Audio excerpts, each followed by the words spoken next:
Hello and welcome. Today I'm going to show you my process on how I supplement on birch wood. Things that are needed are a sublimation printer, sublimation transfer paper, and a heat press.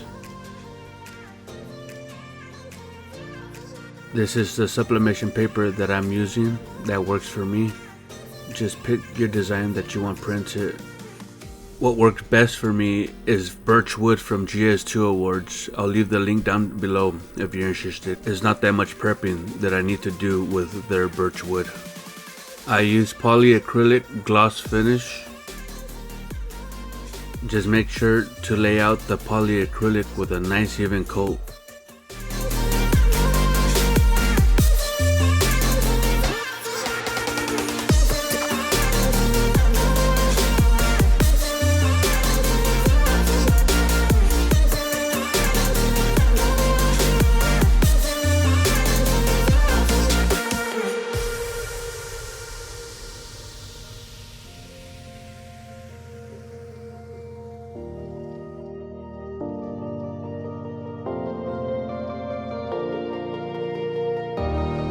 This sheet is the 3/16 birch from GS2 Awards. If I remember correctly, this may be the 1/4 inch, but similar in size. Now when all the boards are evenly coated, I'm going to let them dry and then we're going to hit it with one more coat. This is one of the reasons why I like the birch from GS2. All I have to do is sand it down one time before the second coat.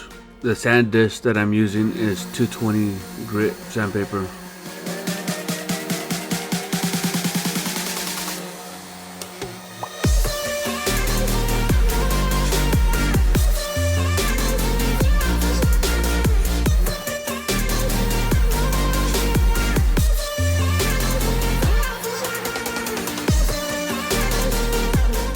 With the second coat, you have to go heavy on the polyacrylic for this to work perfectly.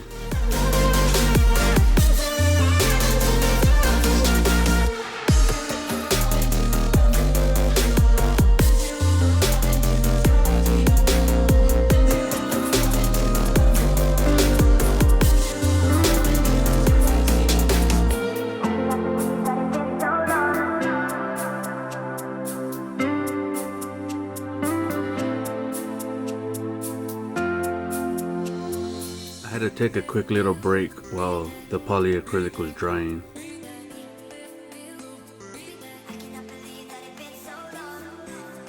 I wanted to show you how it looks like when your sublimation is not pressed long enough. The temperature I use, it's always at 400 degrees, but the minutes differ. I tested my first print at 100 seconds. That was not long enough. As you can see on top of the sublimation paper, the ink did not show through. And that's what we're looking for, the ink to show through the sublimation paper. Just using soap and water will help release the paper from the wood. As you can see, the sublimation did not activate and transfer through the wood. There's nothing going to waste here. I'm just going to clean it up and reprint another print over this sheet to get a very unique effect. This is exactly what I'm looking for, that the sublimation ink is showing through the sublimation paper. In the process of heating up these woods, they will warp and bend, so when they're cooling down, have pressure on top of them to keep them straight.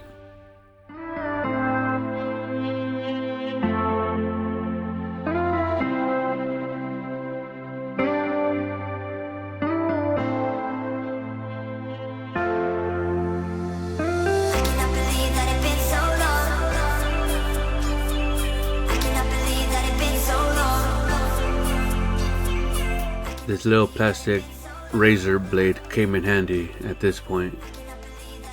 To remove 100% of the paper, I use sandpaper.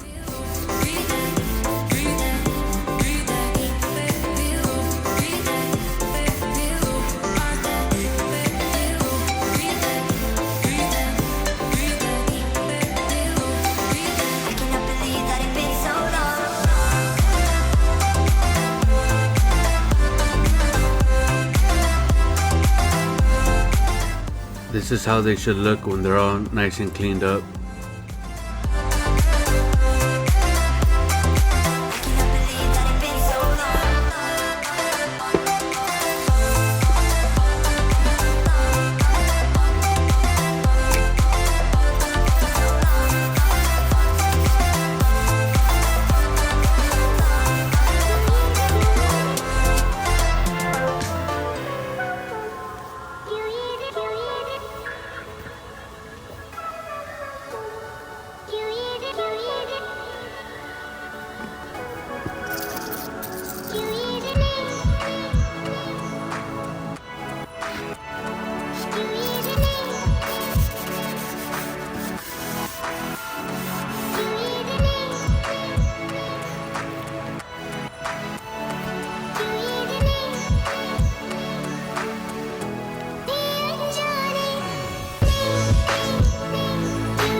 And if you have made it this far, I would like to say thank you, and feel free to share all my videos and stay connected for more videos like this.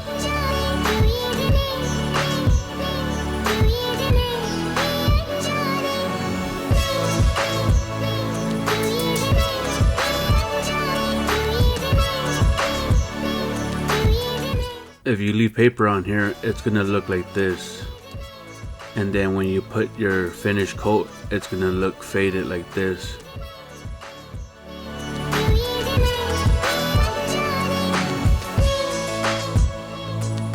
I always use this lacquer for all my finished products.